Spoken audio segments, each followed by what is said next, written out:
So what's up, mod dickies? MrAcidApple here with another glorious episode of Pokemon Red walkthrough. Last time I forgot to give that old geezer his gold teeth back, so maybe perhaps we should do that slightly-ish. So I don't know what I was doing with my Pokemon. I think I was thinking in my head, we're gonna give Surf to Blastoise, Herpaderp, because that'd be, a good thing to do. So we give the gold teeth back to the warden, and now he can talk, because if you actually talk to him beforehand, which I showed up, he talks gibberish, so you can't understand him. He gives us HMO4, which is strength, which is very hunky-dory, because things and whatnot. Did I say we're going to teach Blastoise to surf? We already did that. I should have said strength, I don't know what I was talking about. But we are actually going to give Marowak strength. He needs a good attack that can hit every type, except normal, but I guess that's what we have Bone Club for. You got to even out the pros and cons, so.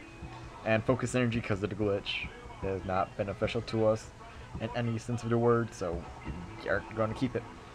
And if you come over here, and, you get to do the little test thingamajigger for strength, you can get a rare candy, which we will indeed take.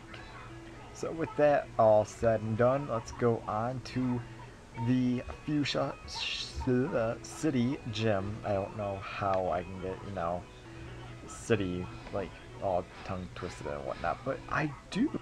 And this gym may surprise you because, it's really the poison type gym, but when you come in here, a lot of the Pokemon are psychic, which in the TCG share, the psychic type, like it's the eyeball that's purple and whatnot.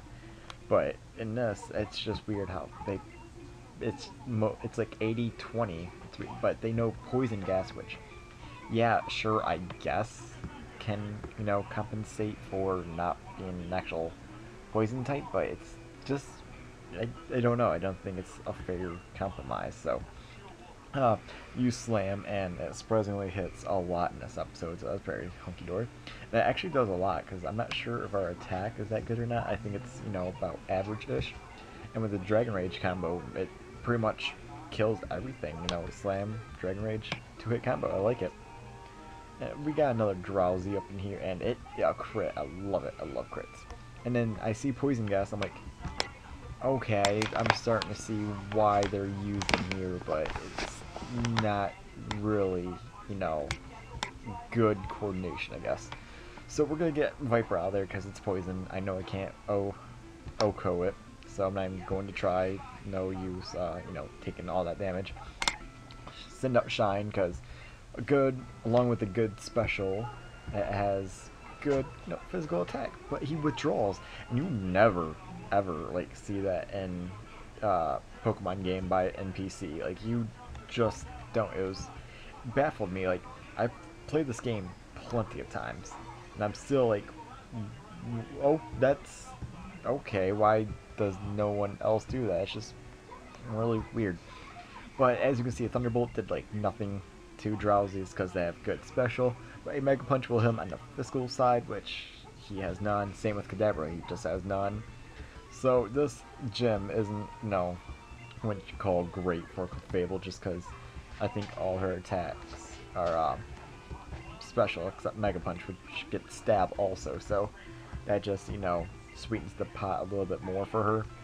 You can either have really good special, or you can have a Stab physical that hits really hard, because I think it's 120 attacking power with 85 accuracy, and then Stab would be 180. So, and then with its actual attack stat, So Juggler wants to fight here, but he wasn't really juggling. He was kind of like levitating, like 7 balls in a row. But who am I to question his profession?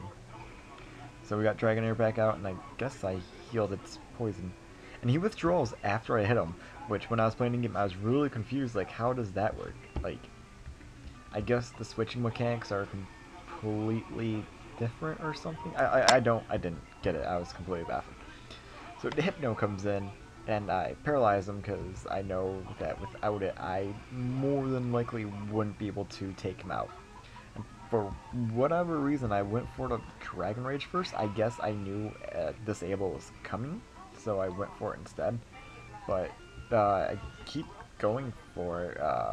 I don't know why. It misses, which of course all the moves have that like 0.6% chance of missing, but misses twice. Now to me that was pretty big. I don't think he actually got any damage off on me. I think he missed a poison gas and then he got parahacks. But it's just weird that I'm almost certain it's 0.6% chance that all moves could miss, but twice in a row, that was really weird because I didn't see him use a accuracy lowering move, so that's just really odd to me. And then Koga is right there, which yeah, nothing too special. I actually think he uses all poison types. I can't recall if he has Psychic, because I know he had a Wheezing. I think that's about it. I can't remember anything else. That Wheezing was really high level though for me. So he's telling me that he's a true ninja master. You're a kid. What the hell are you gonna do to me? I'm like, bitch, back on up. I got this, okay? And he informs that he has sleep and poison techniques. I didn't know any of these guys actually had a sleeping technique, so, and he never actually used any, so. Since I was coughing level 37, I'm like, okay, I can handle this. I use Slam, and it does relatively bad damage. I forgot that coughing is a fairly good physical wall, so I probably could have went for the Dragon Rage and would have done better damage. And he goes for the Smog, and of course he gets the poison on me, which isn't that big of a deal if this was like an actual game against someone. Horribly big deal, but it's not. And Dragon Rage does, I would probably say, 65% to his health, so Dragon Rage was indeed a better move, and the Swift KO him, because Swift in this generation literally never misses. It's great. You could be underground, up in the air, in your mom's vagina, like you're not even born yet, it would still hit you. That's a great part of it. So we got Muck in here, and I know these things have a lot of bulk, aka defense and HP. So I figured Marowak can do its job. Unfortunately, he misses the Bone Club, and I get poisoned, so I can't really afford that, because as you can see, they are higher level. But Muck does not take that very well, barring that it was a critical hit. It probably would have 2 to 3 hit KO'd it after that, but I'm not gonna, complain about crit. So another Coffin comes out, and I think I stay. Yeah, I stay in, because I know these guys. I don't even know what I was trying to say. I know these guys have self-destruct, and with my, relatively good defense, I should be able to tank it just fine. But he has X attack, so it's kind of frightening. Sorry about the fonts, like that I used down below for like the info box and the names. I don't know what I was thinking when I was making this, but apparently it looked good then. I can't even read it. That's how bad I don't know. But he has a Wheezing level 43, and apparently he's faster, and he just goes for the self-destruct, which for whatever reason I actually thought I had a chance of living it, and I didn't. It wasn't even a crit, so it was going to kill me regardless, so I can't complain too much. Like, we need a Soul Badge. We only lost one Pokemon. Not that bad for a guy that's pretty decently leveled. I can only imagine Sabrina will be in her good 40s by the time we face her. I know that the 8th gym battle should be within the mid to high 50s, I believe. Maybe it's low to high 50s. Giovanni, that is. Blaine, he should have high 40s, I believe. I think ranging from like 44 to 49. So I'm expecting Sabrina to have relatively high level Pokemon, which will make it interesting. Like in Pokemon Yellow, all her Pokemon are level 50, and it's an incredibly fun battle. Especially when I do it, because I'm always extremely under-leveled. Like, I'd be like level 35 and whatnot, but with Koga taken down, I actually don't know. We're going to Saffron City, that's correct. I was trying to figure out, like, wait, what am I doing? Because I'm not taking on Sabrina yet. Actually, I don't think I could. So, we're going to ride on Duck's back, which is kind of weird because he's like a third of our size, but Nintendo logic. We're going to go up to Silphco. I believe that's the actual name of the building, but don't quote me on that, but I'm relatively sure that's what it's called. And if you guys don't know, Team Rocket is invading Saffron City. We can't let that happen because we're a big boy now. We wear Huggies and Pampers and Hugs or Wolves or whatever it's called. I don't know. But we're here. We got bubblegum. We're going to kick ass and take names. That's what we're here for. That's what we're going to do. But as you can see by the time, we're not going to get through it all because this place can actually take a while. So, yeah. Uh, the main way to get around here is mostly through these teleport tiles. Uh, you know, get around, and then it's, yeah, you find a key card thing, and then you can take the elevators and unlock secret doors, and, you know, good stuff like that. So, when I saw this Scriber level 29, in correlation to where I'm at in the gym leader that's here, I was starting to wonder, is she gonna have lower level than Koga did? Like, that'd be bad, because I know, like, Erica was, you know, mid to high 20s, and Koga was mid to high 30s and some 40s. So I'm wondering, is Sabrina gonna be mid 30ish? Like, that would really suck. I believe in a couple episodes ago I actually showed like the badges I had and whatnot. I'm not sure if Sabrina was 5th or 6th, as if she's 5th, it's guaranteed she's gonna be lower. If she's 6th, more than likely guaranteed she will be higher. So I switch into Marowak here from its Electrode because of this obvious reason that he was going to self-destruct, and with my very nice bulky defense I could easily handle it. It was a crit and it did 50, so I was like, wow, that he took that really well even though it was a crit.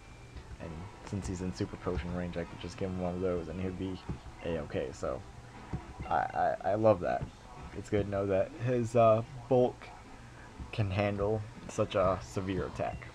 Explosion, I'm not sure, because I know that has like 100 more base power than self-destruct. I think self-destruct was 150 and explosion is 250. I'm not sure if it's like that in this generation, but I know explosion is like the most powerful attack in the game. I'm not sure if it does, you know, cut your defense in half and then calculate that attack and whatnot, but I know it's just a mass of attack.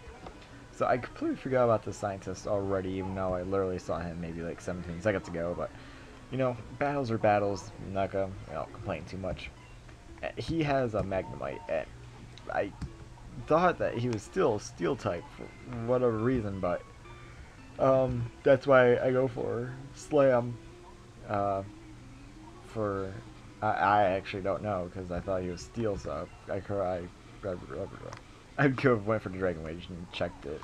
Actually, no, because that wouldn't have worked. So I guess I was checking to see if it was Steel type, but Herpaderp Steels aren't in Gen 1.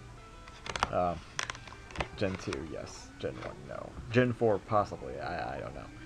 But I'm not that smart. I can't see into the future. This game was made in 1996. But I guess I saw into the future when I said it was in Gen 2. I am genius sometimes. I confuse myself. So Mega Punch to the dome. We'll probably Oko this thing. Yeah, Voltorbi. You know, ain't gonna stand no chance against my Fable. Nuh-uh, girlfriend. So he has Magneton out and about, and a Mega Punch will probably 2-hit KO it. It'll take it down to a... Oh, it only did half. Wow. That was actually really surprising. Bubble Beam, I don't think it's gonna do that much. No, it did like half. Why did I go for Bubble Beam? Bubble Beam's an incredibly weak move as it is. I don't know what I was thinking. A lot of this stuff, I don't even know what I was thinking. Probably hide out of my mind or something like that. I don't actually do that. Calm your tits, please. I can tell you guys were getting upset. Like, oh, he does drugs? No, I don't. I drink every once in a while. Woohoo. So, yeah.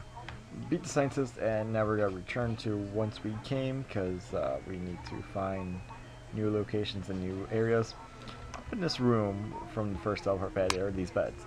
I believe if you actually talk to them, you can lay them and rest up your Pokemon. But my Pokemon are in relatively good shape. No need to. And there's no need to battle this guy, so I'm just going to walk around him. Yay! So, we're on the second level, and when you come down to this guy, I believe he says he was one of the 4, yeah, Rocket Brothers. And I was like, there are brothers of you guys? And there's 4 of them? In this building? Question mark? So I'm actually kind of going to be on the lookout for these brothers, just to see if I can find them. That seems relatively fun. So I wish I would have kept Thunderbolt. I'm sorry guys, ignore that. I wish I would have kept Thunderbolt, because that would have been an excellent stab on Jolteon. But at the time I didn't know I was going to get the Jolteon, let alone an Eevee, but it was a good idea. I could buy Thunder for it, but actually I think Thunder in this generation has 90 accuracy with a 30% chance to paralyzed. I should actually invest in that TM25. That'd be relatively nice, because Thunder is base 120 attack, and then stab would be 180. So yeah, that would be actually really legit, especially for the Elite Four when you have to fight Gyarados when Lance has it. 4 times effective, so 180, 360, and then I would double that, so 720 base power, I think. And I don't believe Gyarados has that great of special, so it would wreck train on it pretty much, and anything else that's 4 times weak to it, which I don't think too many things are. Water, flying, water. What? Does electric only have 2? Weak, or 2 power, I don't even know how to word it. Is electric only good against 2 things? I think it is. Wow. That's weird. Okay. So I guess just water and flying. So anything water and flying, what you're done for. But I don't know what happened. I was paying attention to other thingamajigs. Oh, there's a teleporter panel. Let's go over there. That sounds like a grandiose idea. Leads us here, and this guy, not beneficial. Except he told us that we're wandering around here. Like, thanks, broski. You gotta go down there because after this battle, I'll show you. That's where the key card is, which will unlock everything, and it'll be beneficial to us. So, Arbok looks weird. Like when I was a little kid, I looked at its tail. It was just like it seemed really disproportional and whatnot, and I don't know. It just looked odd to me. Like it was like those were eggs or something like that, and they were like or larvae. It was just weird. But I didn't expect that bite to kill. Got a crit. Not sure if it actually mattered or not, because Jolteon ain't that, bulky, and Arbok has a decent attack to it. So, with the Arbok taken down, we can advance on to get the card key, and, do our thing. But, wait for it, we don't have any room, as always, so I am going to look at stuff to see if I can get rid of it. I actually think I teach, I know that's toxic, teach TM40, which is Skull Dash, to Marowak. We are just spoiling him today. I believe I teach it to him. That just seemed logical, because Skull Dash, you guys don't know, it takes 2 turns to use. The first turn is, you gotta tuck your head in, and then you shoot out. But during that turn, when it's like charging, your defense actually goes up +1 stages. +1 stage. Goes up +1, is what I'm trying to say. So it's like I think 50% increase. So yeah, with that all said and done, that's the end of the episode, guys. So if you wouldn't mind doing your thing, as liking, commenting, subscribing, or anything of that kind of sort, please do so. And this has been Mr. Acid Apple, and you got your fix. So until Thursday, see ya.